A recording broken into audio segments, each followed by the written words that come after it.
أعوذ بالله من الشيطان الرجيم. أعوذ بالله من الشيطان الرجيم. Aku berlindung dengan kebesaran Allah daripada kejahatan syaitan terkutuk yang direjam. Wa imma tu'ridanna anhum ibtigha'a rahmatin min rabbika tarjuha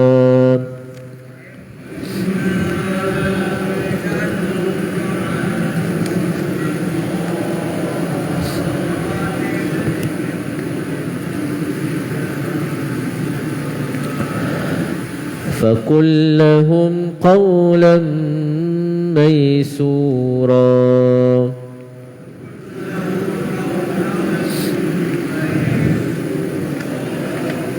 Masih lagi dalam tajuk antara adab dan pergaulan. Dan jika engkau terpaksa berpaling tidak melayani mereka kerana mencari rahmat daripada Tuhanmu yang engkau harapkan, maka katakanlah kepada mereka kata-kata yang menyenangkan hati.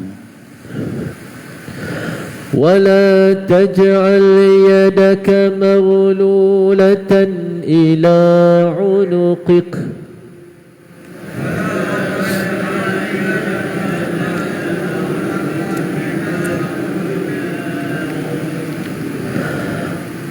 ولا تبسطها كل البسط فتقعد ملوما محسورا.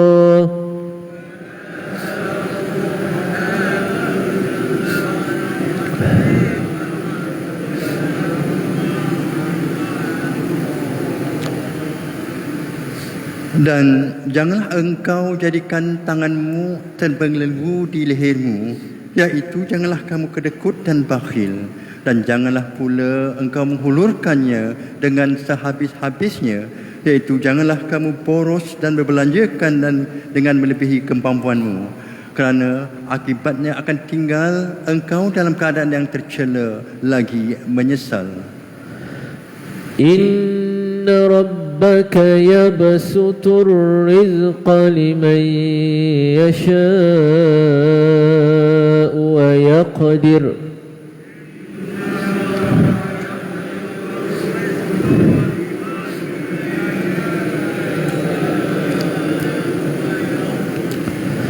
Innahu kana bi'ibadihi khabiran basira.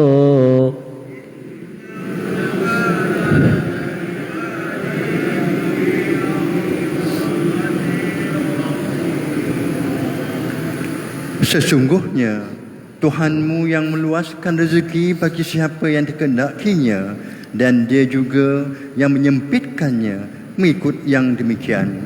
Sesungguhnya Dia maha mendalam pengetahuannya, lagi maha melihat hamba-hambanya.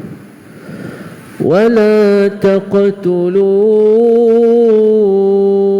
أولادكم خشية إملاق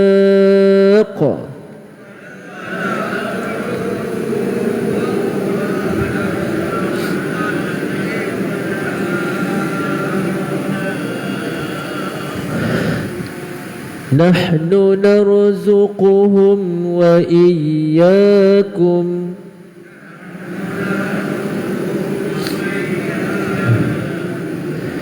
إن قتلهم كان خطأ كبيرا.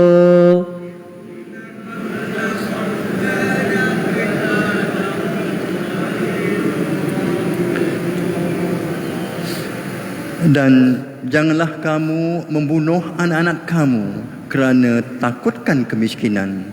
Kamilah yang memberi rezeki kepada mereka dan kepada kamu. Sesungguhnya perbuatan membunuh mereka ialah satu kesalahan yang besar. ولا تقربوا الزنا إنه كان فاحشة وساء سبيلا.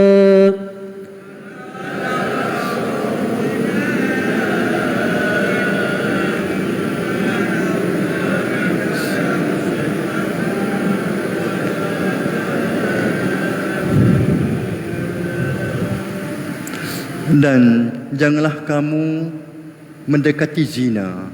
Sesungguhnya zina itu ialah satu perbuatan yang keji dan satu jalan yang buruk yang membawa kerosakan. ولا تقتلوا النفس التي حرم الله إلا بالحق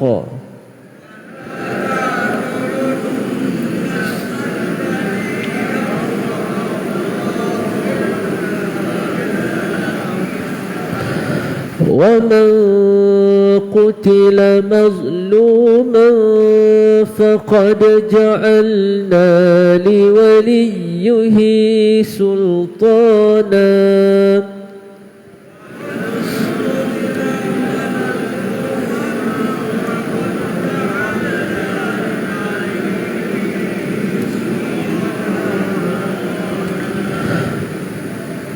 فقد جعلنا لوليه سلطانا فلا يسرف في القتل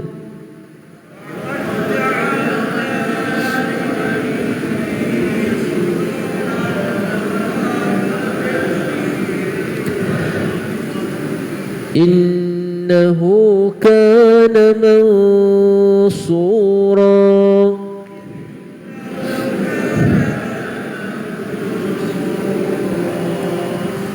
Dan janganlah kamu membunuh seseorang manusia yang diharamkan oleh Allah membunuhnya kecuali dengan alasan yang benar. Dan sesiapa yang dibunuh secara zalim, maka sesungguhnya kami telah menjadikan warisnya berkuasa menuntut balas. Dalam pada itu, janganlah dia melampaui dalam menuntut balas bunuh itu, kerana sesungguhnya dia ialah orang yang mendapat pertolongan mengikut hukum syarak. ولا تقربوا مال اليتيم إلا بالتي هي أحسن حتى يبلغ أشده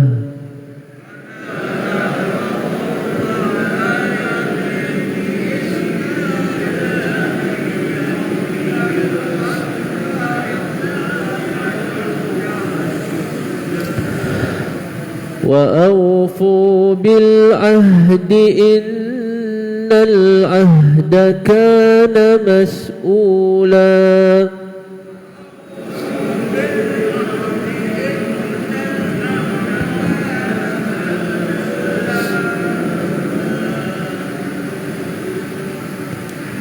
Dan janganlah kamu mendekati harta anak-anak yatim melainkan dengan cara yang baik, untuk menjaga dan menambahkannya sehingga dia balik, dewasa dan layak mengurus hartanya dengan sendiri. Dan tunaikanlah perjanjian, iaitu semua bentuk perjanjian dibuat di antara manusia dan Allah, manusia dan manusia, sama ada dari segi kehidupan seharian, pekerjaan, jual beli dan sebagainya. Dan sesungguhnya perjanjian itu akan ditanya. وأوفوا الكيل إذا كلتم وزنوا بالقسطاس المستقيم.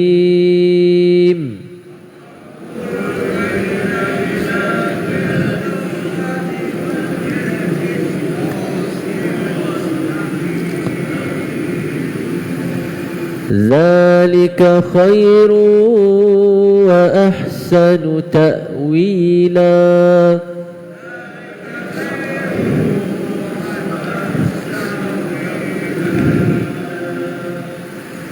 Dan sempurnakanlah cukatan apabila kamu menyukat, dan timbanglah dengan timbangan yang adil dalam urusan jual beli dan sebagainya. Yang demikian itu baik kesannya yang bagi kamu di dunia, dan kesurahan yang paling baik yang mendatangkan pahala di akhirat kelak. ولا تقف ما ليس لك به علم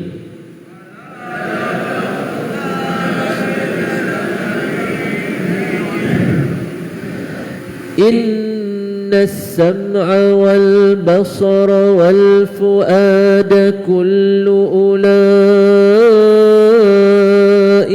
كان عنه مسؤولا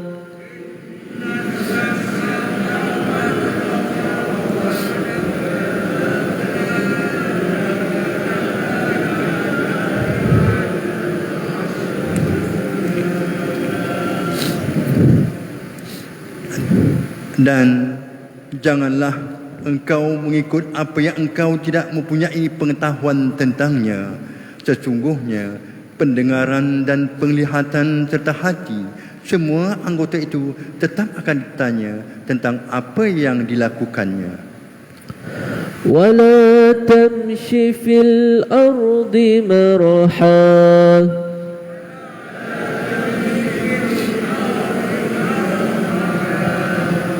إنك لن تخرق الأرض ولن تبلغ الجبال طولا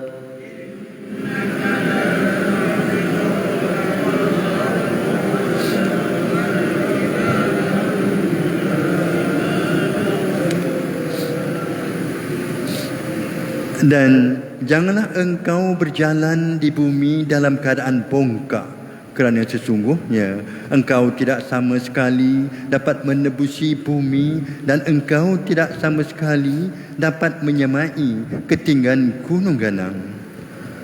كل ذلك كان سيئه عند ربك مكروها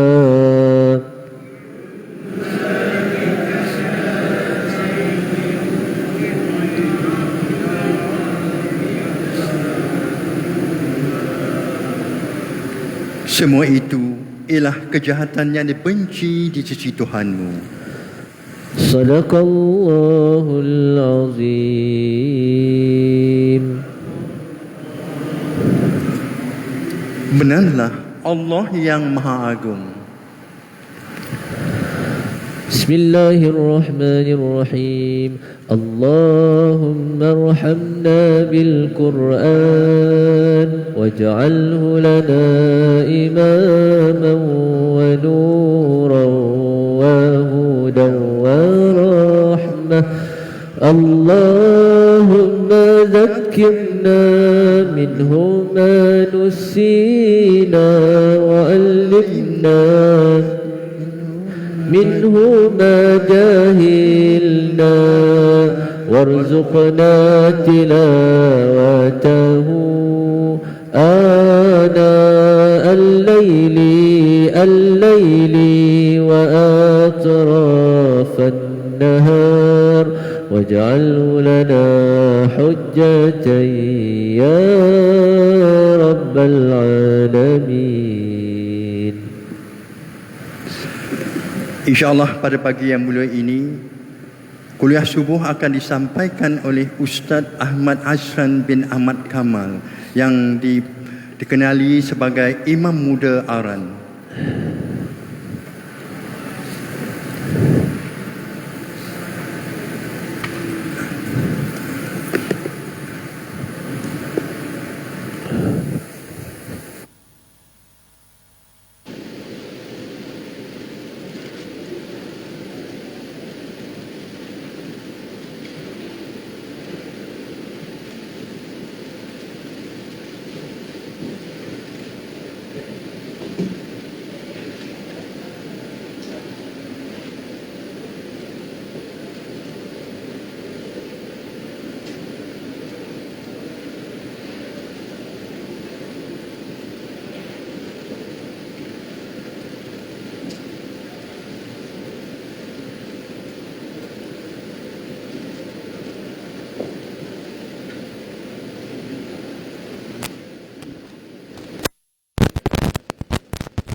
Assalamualaikum warahmatullahi wabarakatuh. Bismillahirrahmanirrahim. Alhamdulillahi rabbil alamin. Wassalatu wassalamu ala ashrafil anbiya'i wal mursalin wa ala alihi wa sahbihi ajma'in.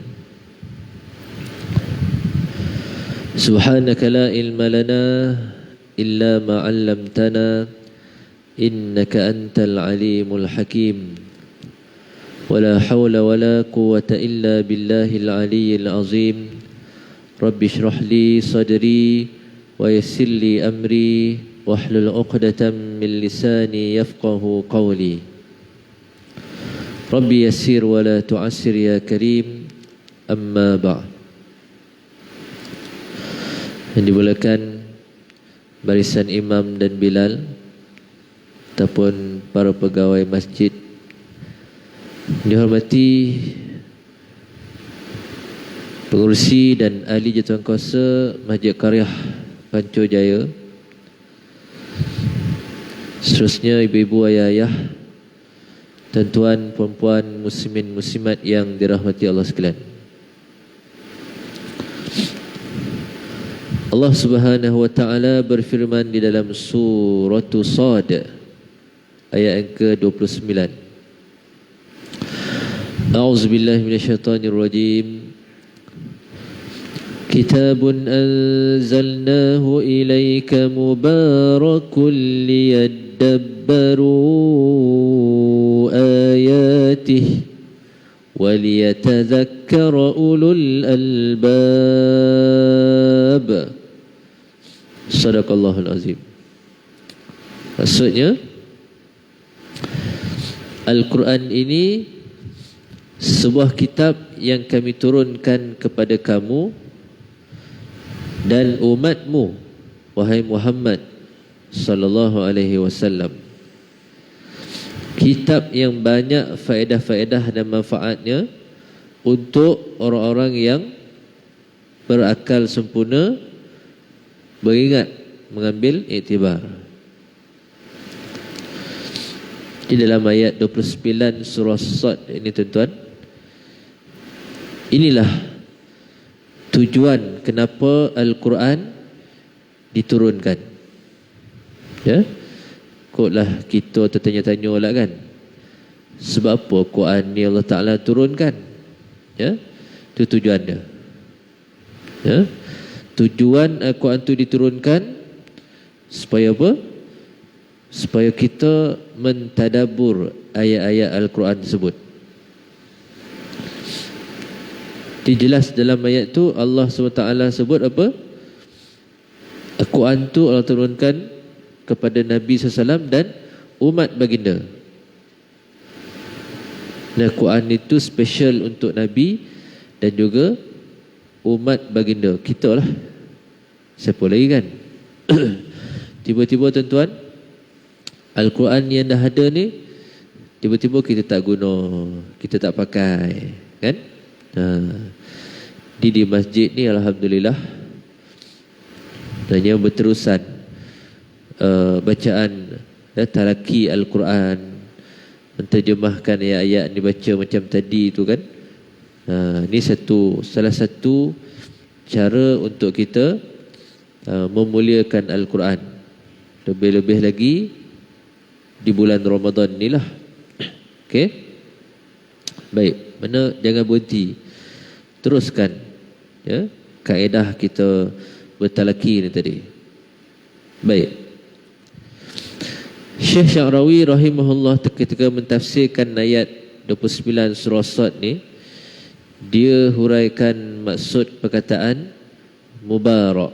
Kitabun anzalnahu ilaika mubarak. Mubarak ni tuan-tuan, dia benda sikit tetapi manfaat ataupun kebaikannya banyak. Ya. Bondo sikit tapi manfaat kebaikan dia sangat banyak. Apa contohnya? Contohnya orang gaji kocik tapi cukup, kan? Ya. Semua dia punya belanja tu, gaji ni tadi, dia ke arah perkara yang bermanfaat dan berfaedah. Kadang-kadang nampak dia ni macam orang kaya pun ada juga, walaupun gaji dia kecil. Dah ada lah contoh. Kalau kita tengok mak-mak, abah-abah zaman datuk nenek moyang kita dulu kan, orang kampung dulu kojo menerai getah kan. Ya, kadang berkebun, sawah padi, bercucuk tanam. Gaji dia kecil tapi cukup tuan-tuan. Kadang anak-anak tu berderet bersusun-susun. Ada yang anak sampai 10 orang, 14 orang, boleh-boleh tapi cukup. Ya, ni kata mubarak, berkat ya kan. Sikit tapi cukup. Beza dengan zaman-zaman sekarang kan. Ini gaji orang macam-macam, banyak gaji kan. Ada yang boleh-boleh ribu, ada yang puluh-puluh ribu, tapi tak cukup. Asyik tak cukup je kan. Itu beza dia. Ya. Itu tak pernah lagi kita dengar dekat Malaysia ni kan, keluar berita ke, dia bagi tahu salah seorang daripada 10 orang anak sekian meninggal sebab tak cukup makan. Tak ada kan? Tak ada kita jumpa tuan-tuan. Ya. Yang ada besok kita dengar orang meninggal dunia sebab apa? Terlebih makan. Bila terlebih makan tu, macam penyakit datang. Ya, sakit jantung, darah tinggi, kencing manis, gout, kolesterol, segala macam penyakit ada. Tu kalau terlebih makan ni, parah kan?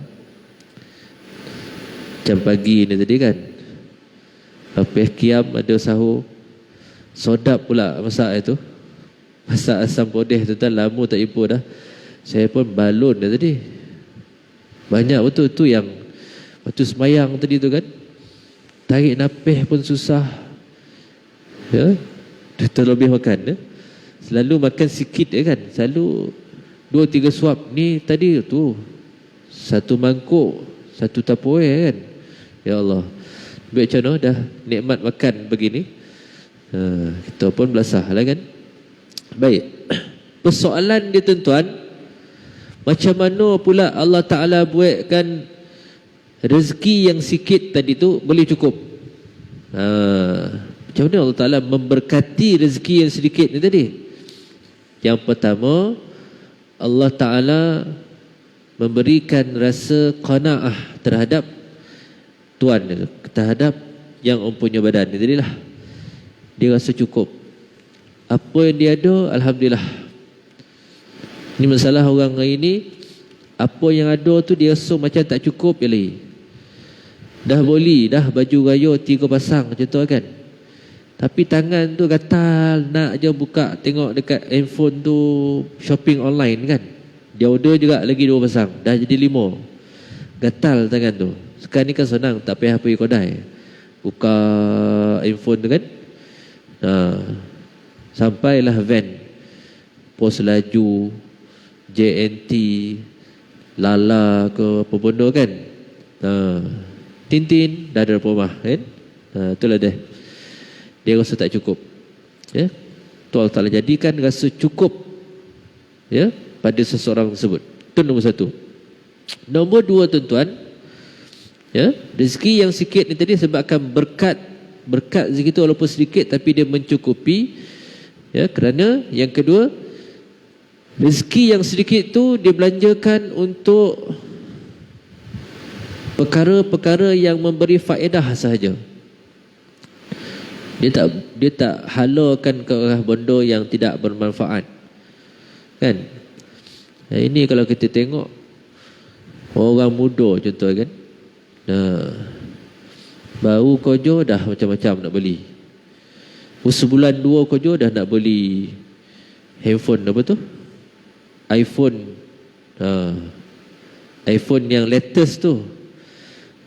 Berderet orang beratur kat kedai handphone ni, kena order dulu tuan-tuan. Saya tanya berapa harga dia ni? Harga dia tu dapatlah sebiji motor tu 7-8 ribu. Saya betul banyak 8 ribu. Harga telefon 8,000 Sanggup dia orang budak muda tu bawa kojo kan.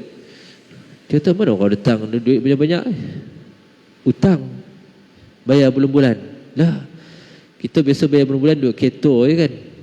Ni duit telefon bayar bulan-bulan. Duit dahsyat tuan-tuan. Ya. Pakailah. Maknanya kena ukur baju di badan sendirilah. Ya. Okey. Baik. Apa lagi yang tak berfaedah? Ya. Kalau yang lelaki dengan okok lah tuan-tuan. Standard kalau kita tanya siapa yang seokok ni, satu hari berapa batang nasab? 20 batang ataupun satu kotak. Darab dengan sebulan 30 kotak. Kurang-kurang pek 500 habis kat situ je. Macam mana duit ni tadi nak berkat kan? Lagi parah lagi kalau duit yang dah tu dia buat main judi pula. Lagilah tak cukup, lagilah hilang keberkatan dalam dia mencari rezeki tadi. Dan satu lagi, ramai orang hari ini menyangka bahawa rezeki itu, bila sebut rezeki dia teringat harta. Ya betul, salah satu daripada rezeki itu harta.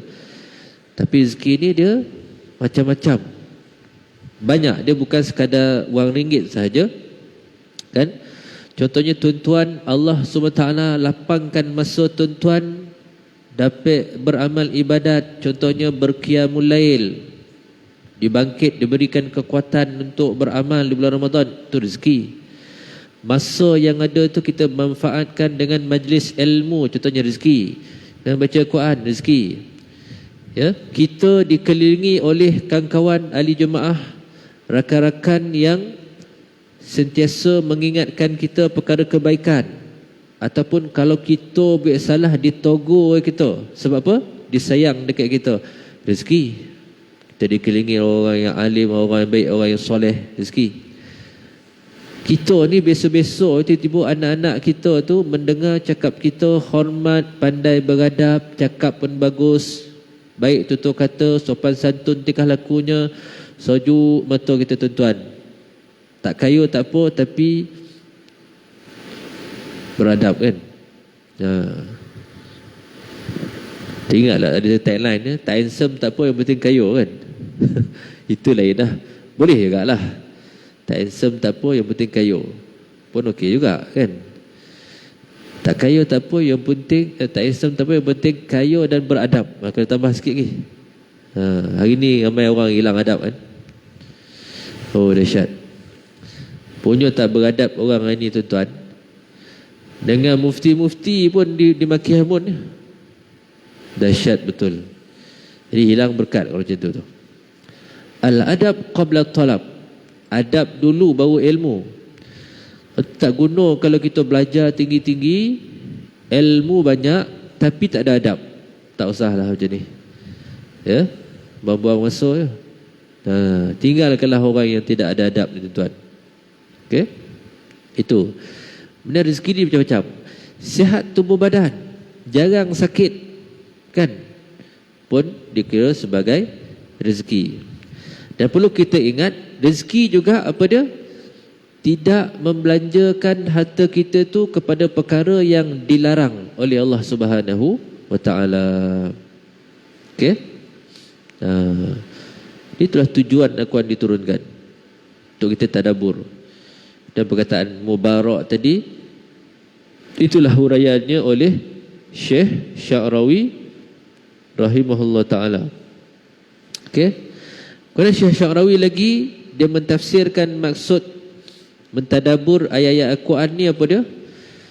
Bukan kita melihat ayat tu dari sudut luaran sahaja, tetapi kita perhatikan kandungan ayat yang kita baca, yang kita belajar tu, ya, dengan kita fikir, pandang jauh, tengok kepada kesudahan. Dan bahasa mudah ya, kalau kita belajar karangan bahasa Melayu tu, ya, mesti ada isi tersurat dan tersirat. Tersurat yang apa mata kasar kita nampak tu lah deh. Tersirat ni payah ni, kena fikir sikit. Kalau berada di luar kotak kan. Kalau contoh dalam Al-Quran, Nabi Khidir dengan Nabi Musa alaihi wassalatu wassalam Kan bila Nabi Khidir dia naik sampan dengan Nabi Musa tu kan, tiba-tiba Nabi Khidir ni dia nak lubangkan atau dia nak rosakkan sampan yang dinaiki tu dia kan. Jadi pandangan kedua-dua itu berbeza. Nabi Musa dia punya pandangan dia, ya, kalau ada kapal ataupun sampan ni tadi, eloklah sampan ni sampan yang baik, kan sampan yang rosak kan. Itu dia punya sudut pandang dia. Tapi lain pula bagi Nabi Khidir alaihissalam. Nabi Khidir ni bagi dia, daripada tak ada sampan lebih baik ada. Puan-puan tuan-tuan, dia jalan ke depan tu nanti mereka akan bertemu dengan seorang lelaki yang zalim, yang kojo, yang siap merampih kapal orang yang elok. Tiba dia pula jadi puspakom kan. Dia pula buat roadblock, ditahan kapal-kapal yang lalu dekat kawasan tersebut. Dia cek, tengok, buat inspection. Ya, kalau keadaan conditionnya tip top, habis dia rampih tuan-tuan. Sukati dia ya, kan. Tapi kalau dia tengok kapal ni tadi ada rosak, dia tak ambil lah. Dia kata, kau pergi jalan lah. Tapi kalau bagus kapal tadi, kalau dia rampih. Dan Nabi Khidir dia melihat di sebalik kan, biarlah kapal tu dia rosak sikit, yang penting yang mempunyai kapal ni masih memiliki kapal tersebut. Itulah yang Quran ni. Bukan sekadar kita tengok daripada sudut luaran saja, kena juga kita belajar, mentadabur kan, tengok di sebaliknya. Okey. Jadi apa istimewanya? Apa istimewanya bulan ini tuan-tuan? Itu dalam kita nak buat sesuatu tu, yang pertama mesti ada ilmu tentang perkara kita nak buat. Sebab tu ilmu tu penting. Di istilah orang Melayu kita gambarkan, tak kona maka tak cinta. Itu ada betul tuan-tuan. Ini tuan-tuan yang datang pukul 3 pagi, pukul 4 pagi datang dekat surau ni, bukan semua orang mampu buat macam tu. Kan? Bukan semua orang mampu menggagahkan diri dia untuk berqiyamul lail di rumah Allah ni kan. Kenapa tuan-tuan buat? Sebab tuan-tuan tahu kelebihan tadi. Lebih-lebih lagi pula 10 malam terakhir di bulan Ramadan. Macam mana tuan-tuan boleh tahu? Sebab tuan-tuan telah mempelajari ilmu berkaitan bulan yang mulia ni, bulan Ramadan. Itu penting ilmu kan. Dia beza orang yang berilmu dengan orang tidak berilmu. Tidak salah kalau kita ni seorang yang jahil. Memang asalnya macam tu lah. Termasuklah saya kan. Banyak lagi benda kita tak tahu. Tapi dalam masa kita jahil tu, mesti kita usaha memperbaiki diri kita. Kan? Kalau macam saya sendiri 21 tahun yang dulu, tu zaman budak-budak, zaman belajar dulu, bila diamanahkan untuk memimpin solat tarawih contohnya kan, sebulan duduk masjid bulan Ramadan, ya. Sebab kan waktu tu baru belasan tahun tuan-tuan, baru nak belajar kan. Jadi ilmu tak cukup, tapi orang dah bagi kepercayaan untuk memimpin solat tarawih contohnya.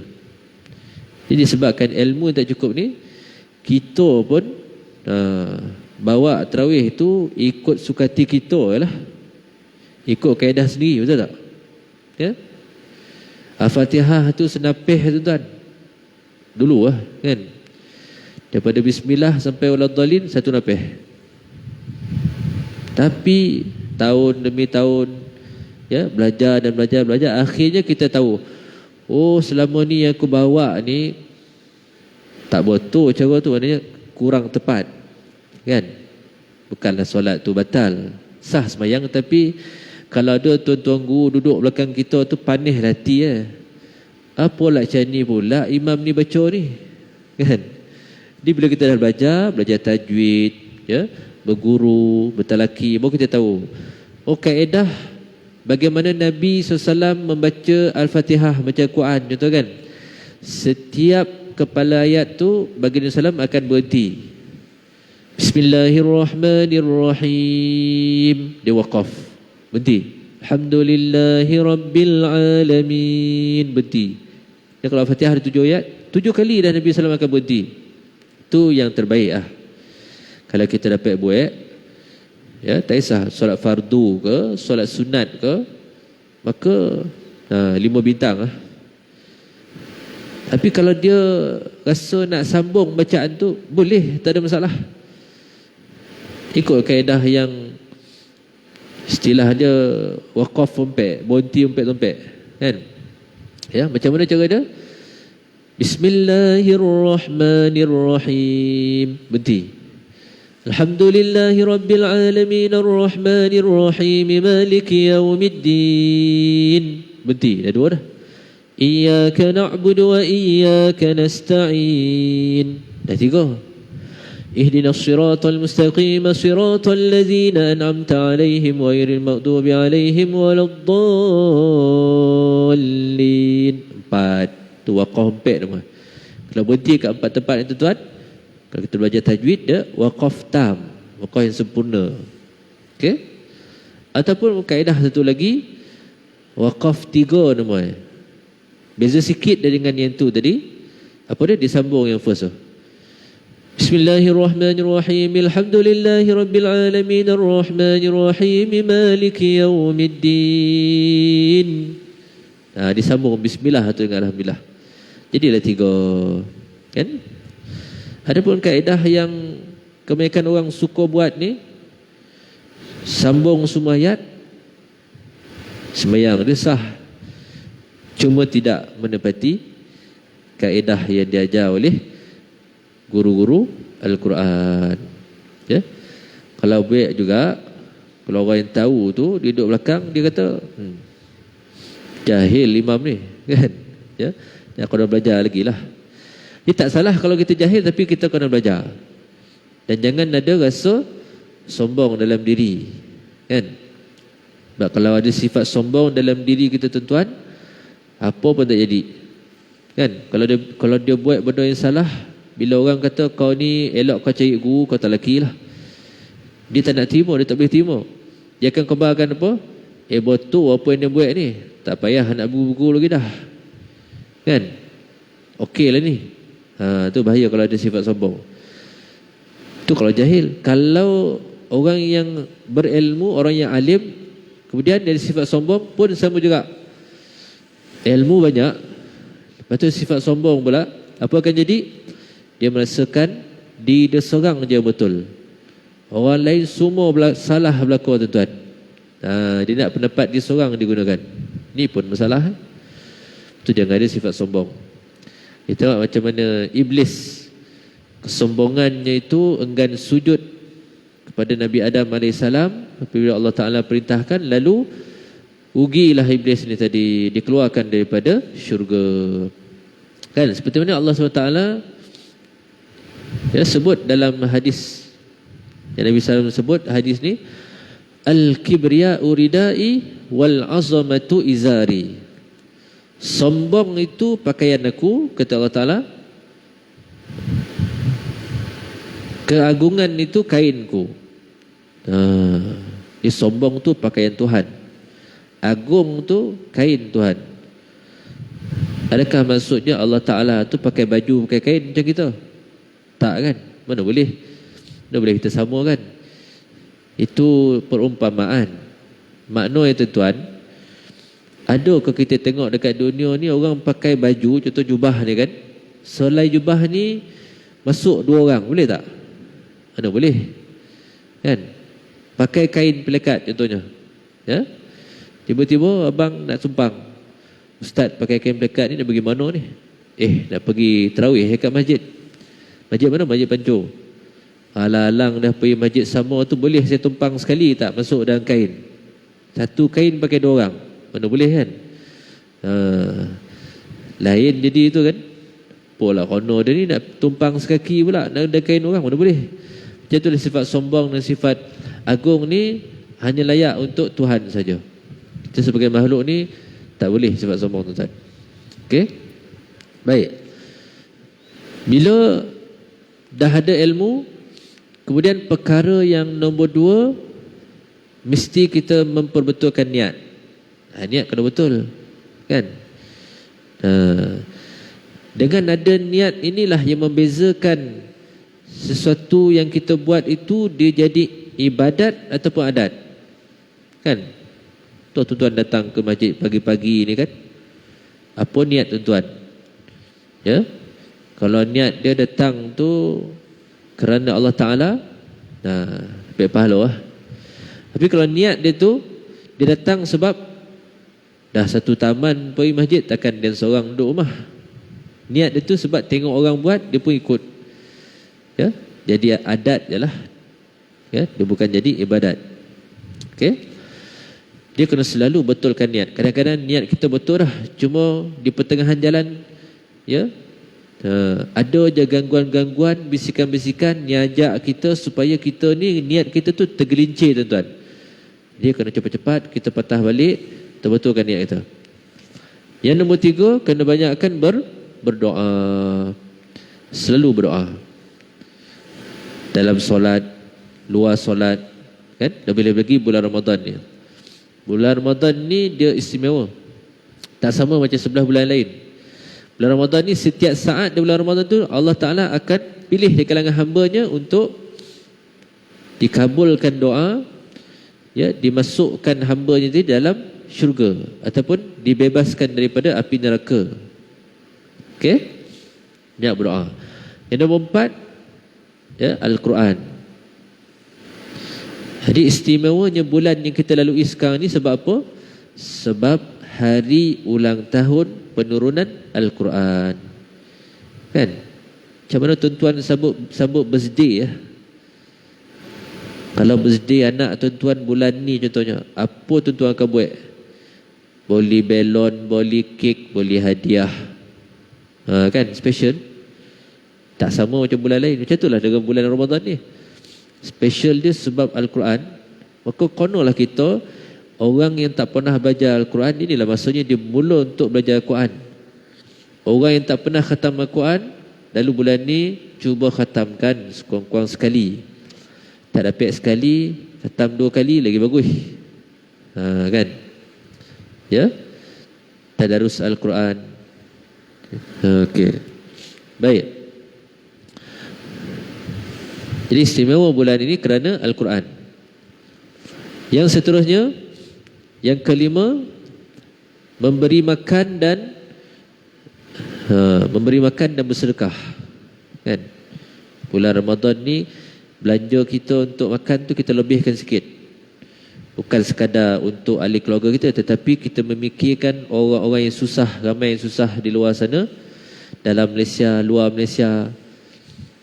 Selebih terpanggil untuk kita bantu saudara kita yang berada di Syria, Palestin ni khusus, tuan-tuan. Tuan-tuan, 10 hari terakhir ni setiap hari transfer lah. Transfer ke akaun-akaun mana-mana NGO yang buat bantuan kemanusiaan untuk misi Syria ni, tuan. Kesian kita tengok. Kan? Sampai 12 juta rakyat Syria dia punya makan tu tak tentu arah. Kita kat sini, ya, konyang makan sampai membazir-bazir, sampai membuang, kan? Sampai membazir, tuan. Ya? Lazimnya kalau kita tengok fakta dekat Malaysia ni, makanan yang dibazirkan oleh rakyat Malaysia, orang Islam pada bulan Ramadan, tak silap saya lebih kurang 270,000 tan makan bulan Ramadan saja. Dan bila dibuat kira-kira jumlah yang banyak ni tadi, dia boleh dimanfaatkan kepada berapa? Kepada 6 kali negara Malaysia. Maknanya kalau 30, 180 juta. 180 juta manusia boleh manfaatkan makanan yang dibazirkan di bulan Ramadan oleh umat Islam di Malaysia ni. Apa nak jadi dengan kita ni, kan? Tak pernah Nabi ajar suruh kita membazir, terutamanya bulan Ramadan. Jadi tuan-tuan, sebelum nak beli, sebelum nak masak, kena fikir, ya, supaya kita tidak membazir.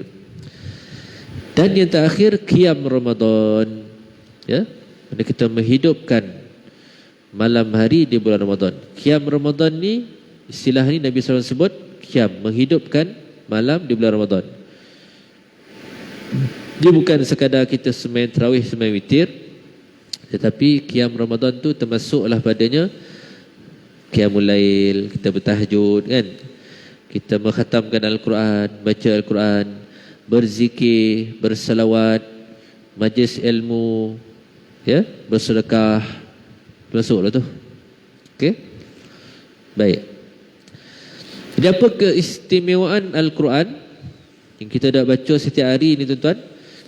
Ya, kita lihat dalam karya Syekh Dr. Yusuf Al-Qaradawi, karyanya yang bertajuk macam mana kita communicate ataupun berinteraksi bersama dengan Al-Quran.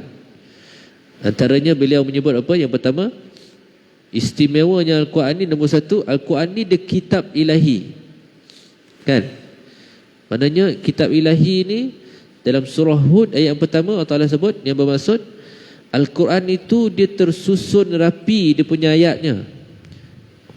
Kemudian isi kandungannya diperjelaskan satu persatu, diturunkan daripada Allah SWT. Tersusun rapi. Kan? Tu kalau tengok penyusunan ayat-ayat Al-Quran tu pun bukan sukati kita nak buat.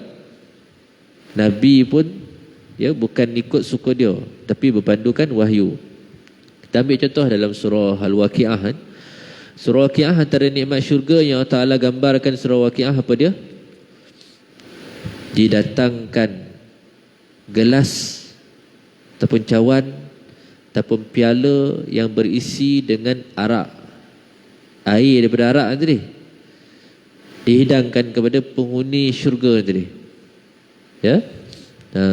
Lepas air pula didatangkan pula buah-buahan, kita pun makan. Lepas tu last kali apa? Buah-buahan apa?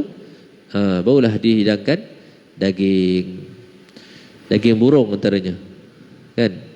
Jadi kalau dari segi kesihatannya, kan, dari segi saintifiknya, bila orang buat kajian, kalau kita nak makan ni jangan tauih makan yang borek-borek tuan-tuan. Dia mukadimahnya mesti minum air dulu. Kalau dalam syurga tu ada sungai arak, ada sungai madu, ada sungai susu, sungai air, pek batang sungai. Kan special lah kan. Tapi arak dalam syurga tak samalah macam mana arak dekat dunia ni. Seperti mana Ibn Abbas radhiyallahu anhu sebut, ciri-ciri arak dalam dunia ni, dia mesti kalau orang tu minum arak dekat dunia, dia akan poning kepala. Lepas tu muntah. Betul apa lagi? Mabuk kan? Mabuk. Lepas tu koncing kan? Mana 4 unsur dalam arak kat dunia ni tak ada dekat ya arak dalam syurga nanti. Dan kalau kita minum arak dalam syurga nanti, sungai arak tu kan, taklah kita poning kepala kan, hilang akal kita. Ya. Okey. Jadi itu antara di segi kajian saintifik lah. Dia kena minum air dulu, lalu makan buah. Betul buah makan yang berat, supaya mudah perut kita ni untuk menghadam, untuk pencernaan tu mudah, ya, tak terperanjat dia tuan-tuan. Ini dalam puasa daripada subuh sampai maghrib. Masuk azan maghrib tu kita balun seekor ayam golek. Macam mana dia nak proseskan? Ya, baik. Mana kata susunan ayat tu memang daripada Allah Subhanahu Wa Taala.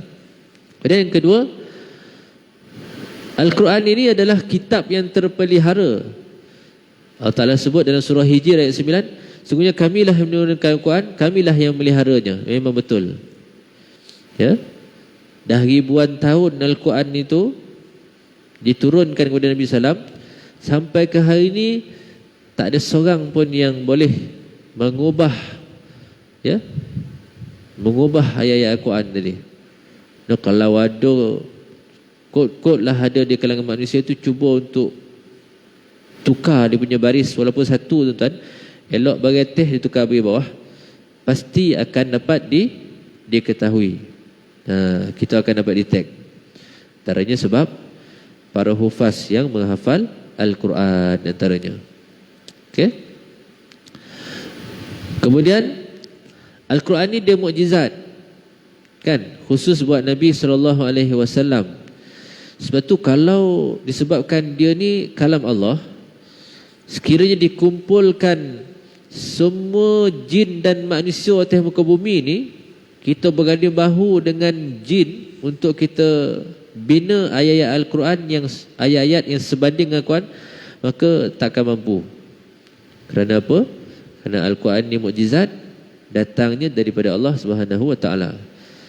Seterusnya, bagaimana untuk kita berinteraksi dengan Al-Quran? Kata Syekh Dato' Ishaq Qaradawi, Al-Quran ini kitab yang nyata lagi mudah. Ya? Allah Ta'ala sebut dalam surah Ad-Dukhan yang bermaksud, maka sungguhnya kami memudahkan Al-Quran dengan bahasa kamu, wahai Muhammad, semoga mereka mengambil pengajaran. Hebat Al-Quran ni. Walaupun orang tu tak reti cakap bahasa Arab, tuan-tuan, sebab Allah Ta'ala mudahkan Al-Quran ni. Kalau orang tu tak reti cakap bahasa Arab, tapi bila dia belajar Al-Quran, akhirnya dia boleh membaca Al-Quran. Betul kan? Dan sesungguhnya Al-Quran ini kitab yang untuk semua zaman, semua lapis zaman, daripada dulu sampai ke hari ini, sampai kiamat nanti. Istilah moden ya, evergreen lah. Apa yang ada dalam Al-Quran itu, ya, tak luput di zaman. Ya. Jadi apa yang ada dalam Al-Quran relevan kita gunakan sampai ke hari ini, sampai hari kiamat nanti. Seterusnya, Al-Quran ni kitab agama keseluruhannya. Maksudnya dalam Al-Quran tu semua ada, tuan-tuan. Di sudut akidahnya, sudut ibadat, akhlak, hukum hakam, semua ada. Tak ada satu yang terlopeh, kan? Tak ada satu pun yang tinggal. Kemudian yang terakhir, kata Syekh Utsman Qadawi dalam karya beliau, Al-Quran ini adalah ya, kitab untuk seluruh alam. Maksudnya Al-Quran yang kita ada ini kan bukan untuk manusia sahaja, tetapi dia juga untuk haiwan, jin, tumbuh-tumbuhan. Itu dalam surah Jin juzuk 29 kan. Ada di kalangan bangsa jin ni, bila dia mendengar ayat-ayat Al-Quran yang dibaca oleh Nabi SAW dan sembahyang subuh, bila dia dengar ayat tu, dia tahu ini ajaib ni, beriman dia, tuan-tuan, boleh masuk Islam dia. Ya, sebab tu Al-Quran ni kena kita belajar, kena kita tadabbur, kaji lagi bagus. Tapi itulah kan, kita sendiri ada Quran, kita sendiri tak kaji. Orang yang bukan Islam pula mengkaji Al-Quran. Ya. Contoh dekat USA, dekat Eropah kan, negara maju ni, tahun 80-an lagi dia dah kaji tentang Al-Quran dah. Ya. Tahun 80-an. Kita sampai hari ini tidak mengkaji, tak ramai. Ada tapi tak ramai lah yang mengkaji tentang Al-Quran. Baik. Cukup sekadar itu dulu untuk pagi ini. Mudah-mudahan ya, Allah Subhanahu wa taala ya, membuka pintu hati kita untuk berterusan mempelajari ilmu tentang Al-Quran. Akhirnya sama-sama kita menadah tangan untuk mengaminkan bacaan doa. A'udzubillahi minasyaitonirrajim. Bismillahirrahmanirrahim. Alhamdulillahirabbil alamin, wassalatu wassalamu ala asyrafil anbiya'i wal mursalin wa ala alihi wa sahbihi ajmain. Ya Allah ya Rahman ya Rahim, ikhlaskanlah kami dalam melakukan perkara ketaatan dan kebaikan. Ya Allah, Engkau jadikanlah kami di kalangan orang-orang yang soleh dan solihah. Begitu juga dengan zuriat keturunan kami. Peliharalah iman dan akidah kami ya Allah. Ya Rahman ya Rahim, lapangkanlah masa kami, berkatilah masa yang kami ada ini dengan perkara-perkara kebaikan. Luaskanlah rezeki kami dengan rezeki yang halal dan yang Engkau berkati. Terimalah segala amal kami di bulan yang penuh keberkatan ini. Rezekikanlah kami untuk bertemu dengan Lailatul Qadar. Rezekikan kami untuk beramal dengan malam yang bertepatan jatuhnya Lailatul Qadar. Ya Allah, tunaikanlah hajat kami, makbulkanlah permintaan kami. Kau angkatlah wabak COVID-19 yang Kau turunkan ke atas muka bumi ini setelah sekian lama ya Allah. Kau Tuhan yang menurunkan musibah. Engkau juga Tuhan yang maha berkuasa atas segala sesuatu. Engkau dengarlah permintaan kami ini. Kau mudahkanlah segala urusan kami di dunia ini. Kau berilah kejayaan kepada kami di akhirat nanti ya Allah. Berkatilah para ahli jemaah di rumahmu ini yang mereka ikhlas hanya kerana-Mu ya Rahman. Berkatilah mereka yang menginfakkan hartanya ke jalan-Mu ya Allah. Sallallahu alaihi wasallam wa ala alihi wa sahbihi ajma'in. Subhana rabbika rabbil izzati amma yasifun. Wa salamun alal mursalin walhamdulillahi rabbil alamin. Taqabbalallahu minna wa minkum. Yang baik dari Allah Ta'ala, yang kurang yang lemah saya, mohon maaf. Panjang umur, kemudian rezeki, jumpa lagi. Qul qali hadza astaghfirullahal azim li wa lakum. Assalamualaikum warahmatullahi wabarakatuh.